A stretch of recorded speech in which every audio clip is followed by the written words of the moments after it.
Hello, Imhotep, and welcome to this latest transmission of the Egyptian Magic podcast. I'm Mog Morgan, companion of Set and Knight of Shambhala. Keep the feedback coming and queries, either posting them here where you see this, or finding me on the usual social media channels, Twitter and Facebook. And do check out several books on Egyptian magic. One called Egyptian Magic, it's easy to find, and a couple of other ones that are around that I rather like. I'm actually doing a new one at the moment as well on Thelemic Magic and Aleister Crowley, which is a kind of compilation deal, but that should be ready soon. That will be heavily influenced by Egyptian magic as well. The books are good because in this connection as well, because they often have the pictures and illustrations. There's loads of them that are connected with the talks. So today I'm going to talk about several different things. Something that I left over from last time, which was a little bit more of a recording from the shamanic practitioner Li Chun Lin. Some responses. I kind of respond, and we talk a little bit about the place that she went on retreat to in Egypt, which is the oasis of Siwa. And I add a little bit of material to that is relevant, very relevant, in fact, to the occult tradition and the Egyptian magic tradition. I wanted to mention that it's Ganesha Festival, Ganesha Chaturthi, which was yesterday in fact, which is Hindu deity of course, but to do with openings and gateways and removal of obstacles, who's become very popular amongst the occult community. Well, it's popular, one of the most popular Hindu deities in the world really, the elephant-headed deity. But he's become particularly popular in the occult community. Perhaps I played a part in that as well, because many, many years ago when I was in the process of joining a magical group in which you had to undergo some sort of devotional practice, as I was in India at the time, my devotion, the object of my devotion was Ganesha. Which, again, it wasn't that well known at the time, I don't think. Obviously, I wrote about that, my experiences.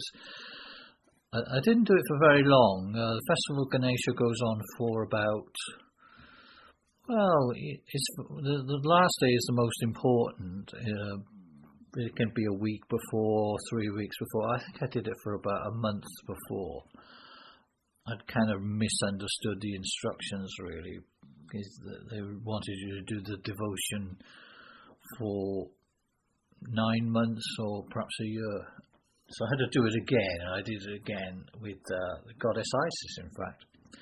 So in a way, the Ganesha was a kind of like an opening to the next stage of the thing, so it worked. But I did write about it and talk about it, and in several books, Hinduism being another interest of mine, and connection between esoteric Hinduism, Tantra, and Egyptian magic being a particular specialist area or area of interest for me. Anyway, so Jai Ganesha, it's the festival. A very interesting one to experiment from an occult point of view. Talking of gateways, it's also the festival of Amun-Min, or Min, or Min if you like, who is the phallic god, famous phallic god of ancient Egypt. In my reconstructed lunar calendar, which is very archaic and not so well known, but I think got a feeling it's going to be over time, this particular month is sacred. The whole month is sacred to the god Min, who is a very, very interesting deity. Perhaps in a later show next week maybe I'll talk in detail about Min and Amun Min, which is the kind of combination, most common form of Min that you see these days, especially if you visit somewhere like Luxor. You have images of the ancient deity Amun, which means mysterious, combined, shown with an erection, basically. There's loads of these images there, and people point them out to you all the time, even though a lot were destroyed or mutilated in the Victorian era or hidden. There's so many of these things in ancient Egypt that you couldn't get rid of them all. Anyway, that's Amun Min, whose festival is starting. There's a very interesting different sides to that, and connects with Egyptian magic and the god Pan, which is very important to Crowley magic and Egyptian magic. So lots of reasons to explore that, and we'll do that in a later stage. But I just wanted to say that the lunar month that has just started is sacred to Min. And then the other thing that I'm probably going to talk about, if there is time, is Kenneth Grant. By popular request, people asked that in the feedback to on YouTube that I talk more about Kenneth Grant, because obviously something of interest, and perhaps undergoing a little bit of a moment just now. So it's a good time to talk about that, and I will do it. But anyway, first, before I get to that, I'm going to play a short passage from an interview I did with Li Chun Lin about Siwa.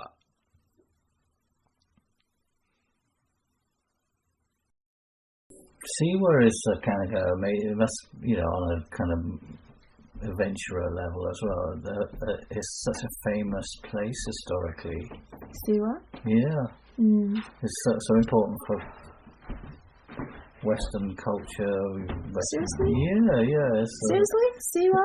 Siwa is a remarkable turning point.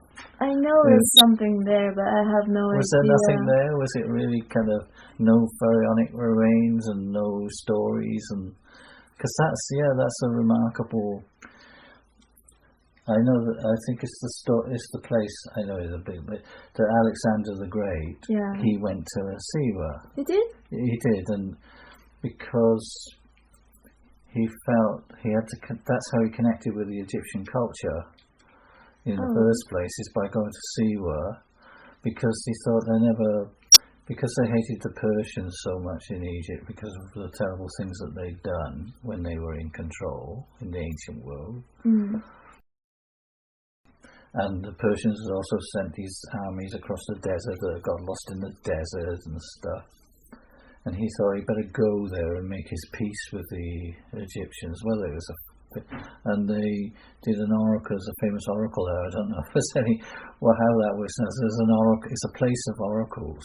Siwa? Yeah, it's one of the most important oracle sites in the ancient world. Seriously? It really is. Yeah, isn't that funny? Do you not know that? And now I'm doing a shamanic oracle workshop. That's for the my place art. of oracles, and he went there and he said, I don't know what he said. He asked this question, to the priests of Siwa, and said, what do you think, sort of stuff about me? And they said, your spiritual father is the god Amun, the god of Egypt. So you're one of us, in other words. Now, whether it's a, put up job or whatever, but it was true, really. There's all sorts of stories about why they thought that as well. That his real father, his physical father, Egypt's last native pharaoh, last native king before the whole culture was brought to an end, and had to skip the country and gone to Macedonia to work as a magician. It's according to old stories, because that's all he could do once he was out of the country, and the foreigners, the Persians, had taken over. So he went to the Macedonian court, and he got involved with a kind of ecstatic cult, right? Which it just happened that Alexander the Great's mother was a member of. So in one of these sabbatic orgies, he was conceived. So his father could have been an Egyptian pharaoh. That was a myth, right? Whether it was true or not, but that's what everybody... Alexander the Great's father could have been secretly... He had his real father, of course, but he didn't look like his real father. Legend has it, he's supposed to have sort of fair hair and all this sort of stuff, and his father was very dark. But yeah, so he went to Siwa to connect, to see what about his truth about his life, really. Who am I and where do I come from? And they kind of told him. So yeah, no, it's remarkable. That's the place you go to. It has this remarkable connection with the soul of Egypt, really. And it's where you kind of find yourself or start the process. But it comes in different sessions, I guess. I think also Wadi Rum in Jordan, that's kind of the initial part of the process, and then the finale was in Siwa. It didn't happen in one go. It was a gradual process. So it's like you don't dive all the way in. You kind of like dive deep enough, and then you kind of have to surface. And then you're kind of getting the momentum, and then you just plunge, and then you completely disintegrate, and then you come back. I remember coming back from Siwa.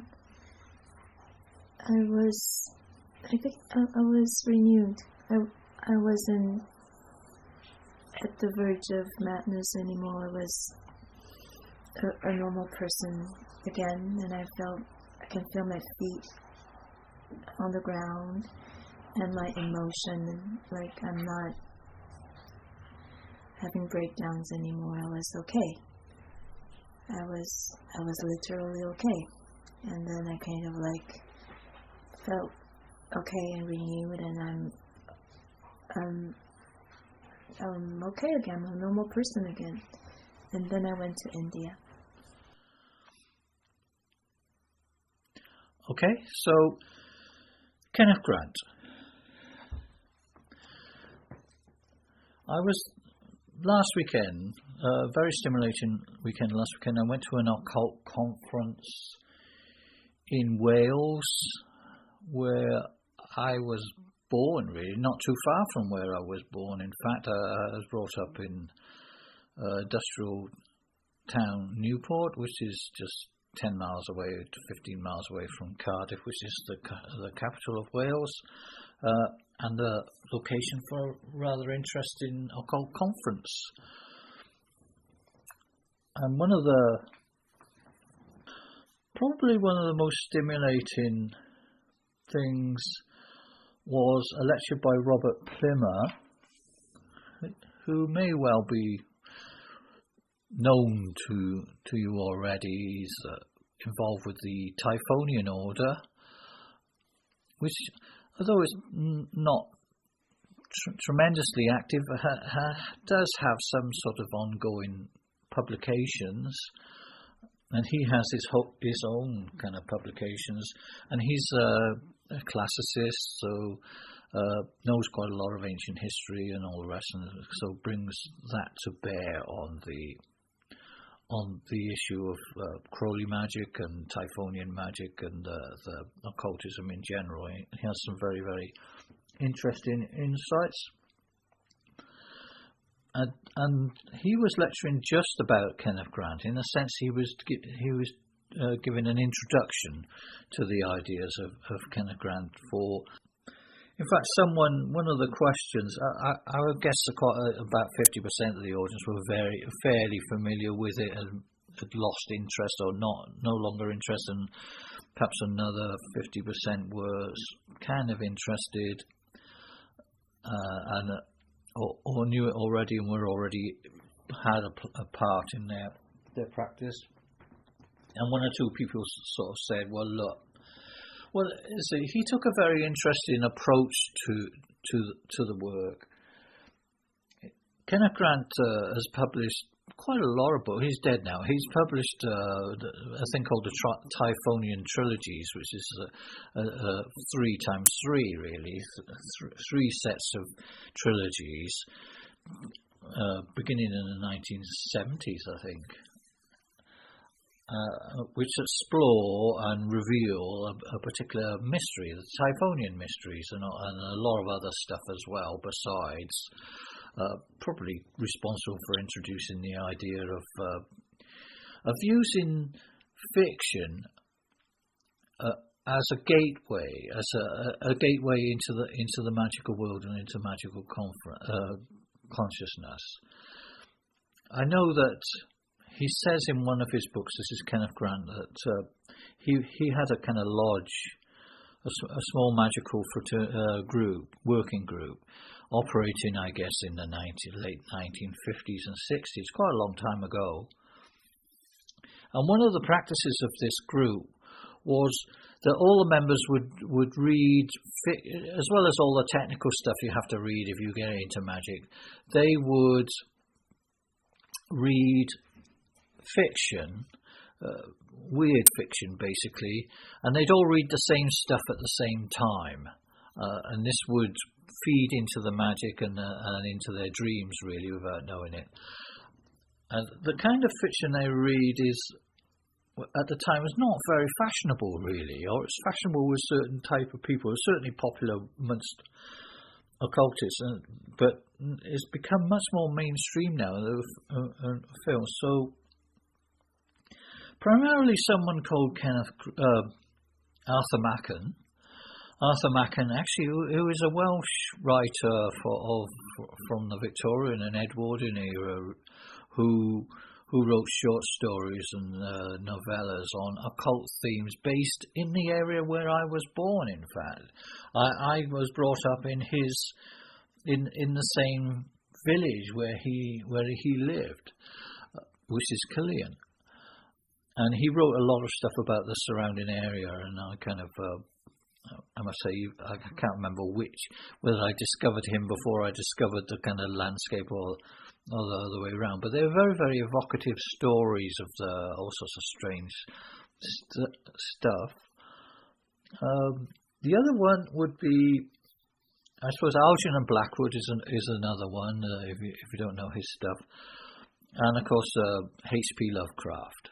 H.P. Lovecraft. I remember when I was at college and I mentioned that I was reading Lovecraft, people thought I was reading some sort of erotic, pornographic text or something. I don't know why, but anyway, they kind of thought that, and I had to explain, no, he's this kind of writer of weird tales, so it wasn't at all well known then. I was actually quite embarrassed, right, to mention some of the books that I was reading. They seemed so kind of weird, right, just at university. But H.P. Lovecraft writes these very, very charged stories, magical stories. And Kenneth Grant, in his early books, is one of the first people, I think, to weave to take the magical system that is in the stories, which includes a number of books that don't exist, as well as a number of books that do exist, kind of weird titles like the Margaret Murray's The Witch Cult in Western Europe, for a start, and but also famously the Necronomicon. Anyway, Kenneth Grant kind of wove a system out of that, or he said there is a system there. It does fit with Egyptian magic as well. There are all these kind of versions of Egyptian gods and goddesses that crop up in the tales. So that was quite a pioneering thing, and also quite ahead of its time, really. Quite an interesting approach to magic, to take this more imaginative approach. And Robert Plumer, in his talk, he talked in detail about the kind of technical books, which some would say have their problems. I think we agreed that they suggest all sorts of ideas about magical work and about how to develop the Crowley ideas and all the rest. But you can't really work out what to do from the books themselves. They're not really instructional books, and they reveal all sorts of mysteries, such as the mysteries of the Kalas and all that sort of stuff, but without really giving you the proper details, to be honest. And I don't think they were really known. I think they only knew the rough idea, really, in their imagination. And looking back, a lot of the books have very suspect type of numerology, or Kabbalah, or Gematria, if you want, that's probably best avoided. Most people think probably best avoid all that, too much of the reasoning of all this numerology, because it often, even on an arithmetic level, it doesn't completely add up. And that might apply as well. That some people, the whole project of Gematria and so-called Kabbalah in Western occultism is probably undergoing a major overhaul at the moment, because frankly, the magicians of the last 100 years kind of mangled it, really, and put all sorts of things there that weren't there, and got some of the letters wrong, and they weren't very familiar with the Jewish authorities that had kind of where this material is now being studied in a much more sort of systematic way. So there's room for, it was an important mystery. It was good that people recognise this as a mystery.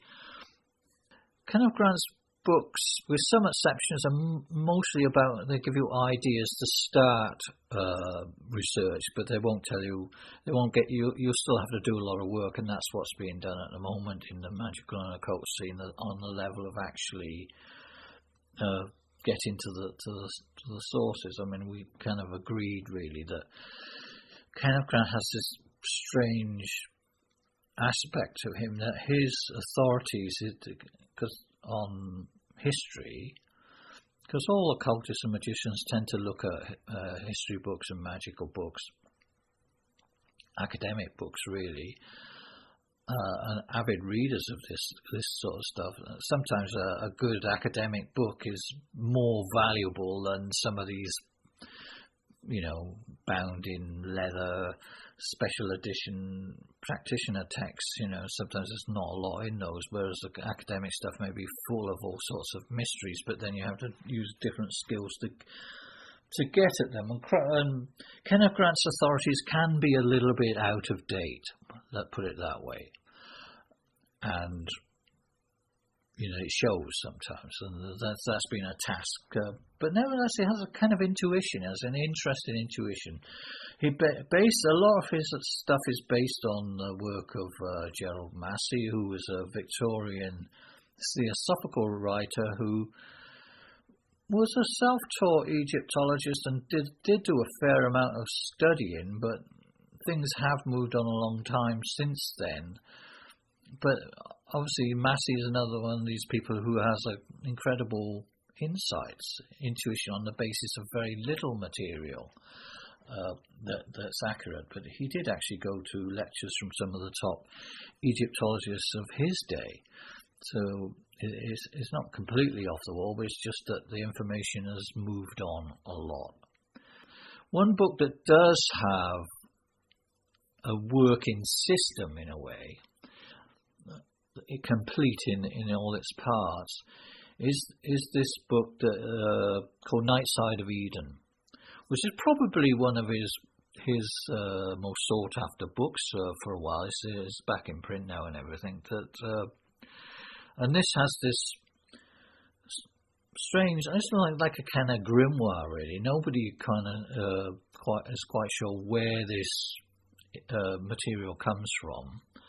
It has this set of images, 22 or 2 times 22, really. 22 was obviously from the Tree of Life, or from the 22 letters of the Hebrew alphabet, and then 22 the paths on the glyph of the Tree of Life, and 22 from what he calls the night side. So the book discusses a thing called the night side of the Tree of Life, the dark side, the underworld, the unmanifest world. which is a very taboo subject in a way, and a very unusual subject. And Kenneth Grant didn't make this up. There were these set of images, and nobody quite knows where they come from. They're kind of talismanic images, I suppose. And again, image magic, this is very in the realm of the Egyptian worldview, when you communicate via images rather than sort of descriptions or words or prayers or whatever. And people in the Golden Dawn, by the look of it, or perhaps in some early esoteric Masonic group, use these images as a kind of test of the initiate's visioning skills. So you would be shown the image, and then you would go on a kind of psychic journey, a visualization, a pathworking, there's got various names for this, and you would record what you saw on that journey when you came back, or in the process, and there was a kind of, you either got it right or wrong, presumably. You'd see these entities instead of calling it the path on the Tree of Life, Kenneth Grant, I think, made the term the tunnels of Set, although there isn't anything much else to do with Set. But apart from the fact that it is a piece of image magic, which is very Egyptian, anyway, he gives it this very evocative term, the tunnels of Set. And it's a set of exercises, really, that generate these meetings with these very strange entities that could be out of the pages of a Lovecraft novel, in fact. And you record it, and people could say, well, you've either seen it or you haven't seen it, which sounds a bit intimidating in a way, because we tend to be a bit more flexible these days. But the idea that someone could look at a book and say, oh, well, they obviously haven't been to such and such a place on the Tree of Life because their image is the wrong colour or whatever it is. It sounds a bit pedantic, I know. Anyway, that is probably the most instructional book, or a definite system that you could work with. But the other thing that I wanted to say, I think we're probably going to have to return to this issue again, and I think I'll probably try and interview Robert Plimmer to get more information on this idea. But one thing that he did say was very interesting was that to approach Kenneth Grant rather than using reading the fiction books, the non-fiction books from the Typhonian trilogy, is do that as well. But one interesting approach is to read Kenneth Grant's fiction, which is again not obvious, but it fits with the way that the New Isis Lodge, which is the name of his lodge, actually did work this sort of magic. It was something that they did do, was just to read fiction, perhaps we could say write fiction. So towards the end of his life, Kenneth Grant started publishing little collections of his own attempts at mystical fiction, and it suggested that these introduce all of the major themes in magic that Kenneth Grant thought important and worked for him and whatever. So I've just been doing that. I've got one called The Other Child and Other Stories, and I think I've read 2 of them so far. One of them is very like a kind of Arthur Machen or a M.R. James type story, though I'd say not quite as well constructed, but introduces some Egyptian themes of the twins Horus and Set. And the second one I've got to is a very Lovecraftian type story, which introduces the idea of kind of resurrection and of the body, reanimation really of a dead body in another life. And perhaps the other theme that Robert Plimmer talked about, which is very, very important, is this idea of got a very strange name, Atovistic Resurgence, which I think that term comes from the artist Austin Spare, which is another important. Kenneth Grant is Austin Spare's literary secretary. He's very, very close to him, and in fact, Austin Spare is probably more influential on Kenneth Grant than Crowley in some ways. So many of his ideas fit more with the Austin Spare legacy as far as one knows it. Although Austin Spare was a kind of student or collaborator with Crowley as well, so there's quite a lot of overlap. And it was interesting to see up on stage, if you want to kind of learn magic, I still think the best way to learn magic, and to get, I think it's unavoidable that you're going to have to read Crowley's Grimoire, Masterwork on Magic, Liber ABA. One way or another. I think you can read all sorts of secondary books and rewrite. Essentially, you're reading the same thing rewritten in more modern language. You may as well go back to him and deal with the tension, really. And it's interesting that in this description of Kenneth Grant that we got at the conference, they focused on an instructional book from Crowley's Grimoire, Magic and Theory and Practice, which is a book within a book called Liber O. Liber O being one of the early instructional things, and it's all there really. The section he says, in the third chapter it says the magical images of the gods of Egypt should be made thoroughly familiar. This can be done by studying them in any public museum or in such books as may be accessible. They should be carefully painted both from memory and from the model. Secondly, the student should be seated in the God position or in the characteristic attitude of the God which you desire to know, should then imagine their image as coinciding with their own body or as enveloping it. This must be practiced until mastery of the image is attained and an identity with it and with the God is experienced. It is a matter of very great regret that no simple and certain tests of success in this practice exist, as we mentioned in possibilities. And the third bit is the vibration of the God names, further means of identifying the human consciousness with the pure portion of it which man calls by the name of some God. And then he gives a description of how you vibrate the God names.